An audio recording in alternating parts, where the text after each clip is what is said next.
Оқушылар, барлығымыз математика сабағын ашайық. 12-ші бетке назар аударайық. Бүгінгі сабағымыздың тақырыбы екі таңбалы сандардың разрядтық құрамы деп аталады.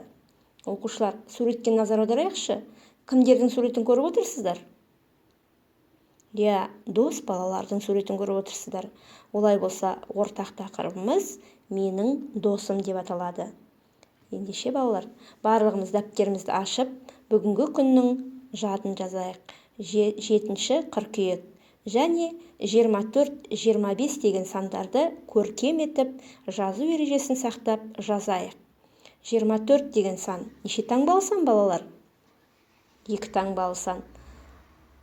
2 торкөзге жазамыз. Сонымен бірге 24 санда неше ондық, неше бірлік бар? 2 ондық, 4 бірлік бар. Жарайсыздар. 25 санын қарайық. Неше ондық, неше бірлік бар? 2 ондық, 5 бірлік бар. Жарайсыздар балалар. Олай болса, оқулықтағы бірінші тапсырмаға назар аударайық. Қарайық балалар. Достар, достардың қолындағы сандарына қарайық. 2 таңбалы сандар қалай құралған? Төмендегі жазулар нені білдіреді? 2 таңбалы сан ондықтар мен бірліктерден құралады.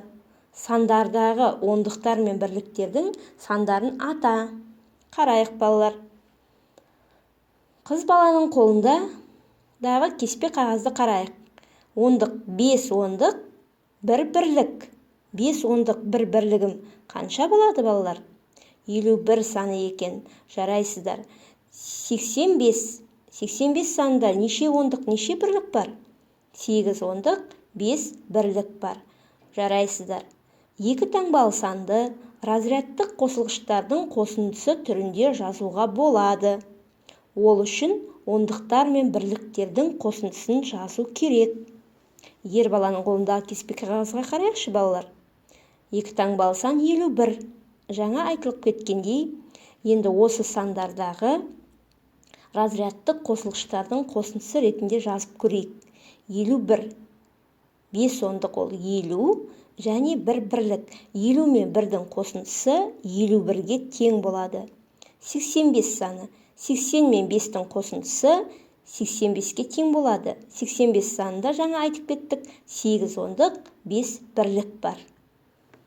Ендеше балалар, есімізге сақтаймыз. Есептеу үлгісіне қара. 23 бұл 20 мен 3 саны. Демек, 20-ға 3-ті қосқанда 23 болады екен. 23 санында 2 ондық, 3 бірлік бар. 2 ондық деген ол 20, 3 бірлігім 3. 20 мен 3-тің қосындысы 23-ке тең болады екен. Енді балалар, қосу амалына кері амал ол азайту амалы. 23-тен 3-ті азайтсақ, 20 болады. Яғни 2 ондық, 3 бірлік. Бұл жерде бірліктен бірлікті азайтып тұрмыз. Жасыл түстір, бірліктер. Бірліктен бірлікті азайтамыз. Сонда ондық қалады. 23-тен 3-ті азайтқанда 20 қалады. Немесе қосылғыштардың қосындының мәнінен бірінші қосылғышты азайтсақ, екінші қосылғыш қалады. Қосындының мәнінен екінші қосылғышты азайтсақ, бірінші қосылғыш қалады деген ережені біз бірінші класста өткен болатынбыз. Енді 23-тен 20-ны азайтайық.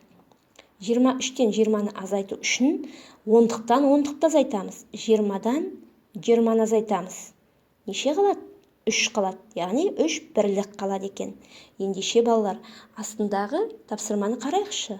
60 пен 7-нің қосындысы қанша болады? 67. Қосындының мәні 67. 67-ден екінші қосылғыш, яғни 7-ні азайтсақ, 67-де 7 бірлік бар, 6 ондық, 7 бірлік бар. Бірліктен бірлікті азайтсақ, ондық қалады. 67-ден 7-ні азайтсақ, 60 қалады. Енді балалар, 67-ден 60-ты азайтайықшы. Яғни 6 ондығым ол 60 және 7 бірлік. 60-тан 60-ты азайтсақ, неше қалады? 67-ден 60-ты азайтсақ, 7 қалады. Сол сияқты екінші, үшінші бағанға өзіміз өрнек құрастырып жазамыз. Яғни қосылғыш, бір қосылғыш, қосындының мәнінен 2 айырма есептейміз. 50-ге 4-ті қосамыз қанша болады? 54. Енді астына айырма қылып жазамыз осыны. Қосындының мәні 54. 54-тен 4-ті азайтамыз. Қанша қалады? 50 қалады. Келесі амал 54-тен 50-ді азайтамыз. Қанша қалады? 4 қалады. Ендеше үшінші бағанды өзің осылай есептеп шығарып көр. Екінші тапсырмада, оқулықтағы екінші тапсырманың ән нұсқасын қараймыз. 2 амалмен орындалатын есептер. 20-ға қосамыз 3 пен 5-тің қосындысы. Балалар, бұл жерде жақша бар. Олай болса, жақшаның ішін бірінші орындаймыз. Яғни олар бірлік сандар. Бірінші 3 пен 5-тің қосындысы қанша болады? 8 болады. Жақсы. Үстіне карандашпен жазып қоямыз.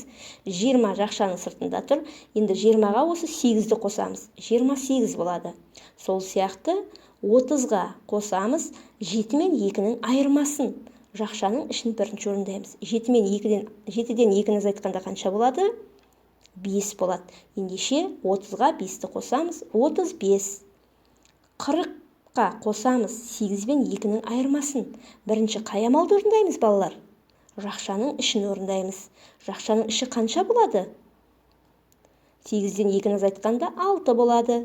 Екінші амал 40-қа сол жақшаның ішіндегі шыққан санды қосамыз. 40-қа 6-ны қосамыз. 46. Ендеше екінші бағанды дәл осылай есептеп өзің шығар. Оқулықтағы үшінші тапсырманы қараймыз. Досыңмен бірге 34 санының әртүрлі моделін құрастыр. 2 таңбалы сандарды таңдап, оның моделін құрастыр.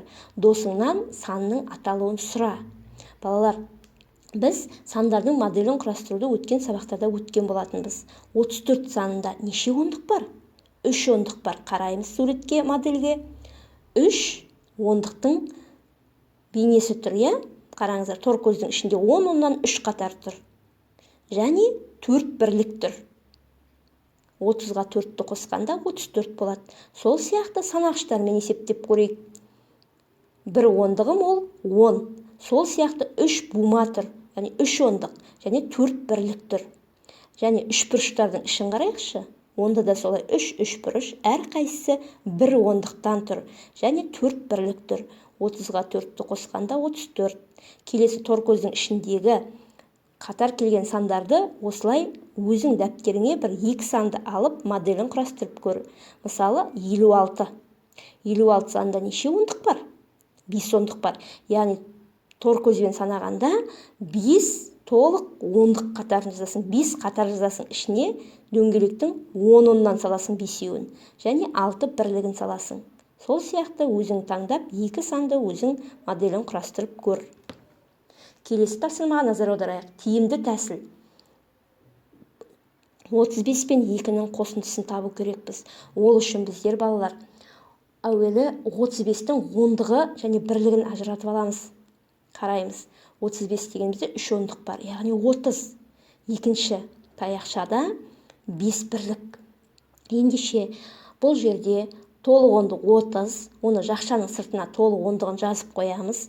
Және қосу амалын қоямыз. Және бірлікке бірлікті қосамыз. Оны жақшаның ішіне қоямыз. Яғни 35-тің бірлігі 5.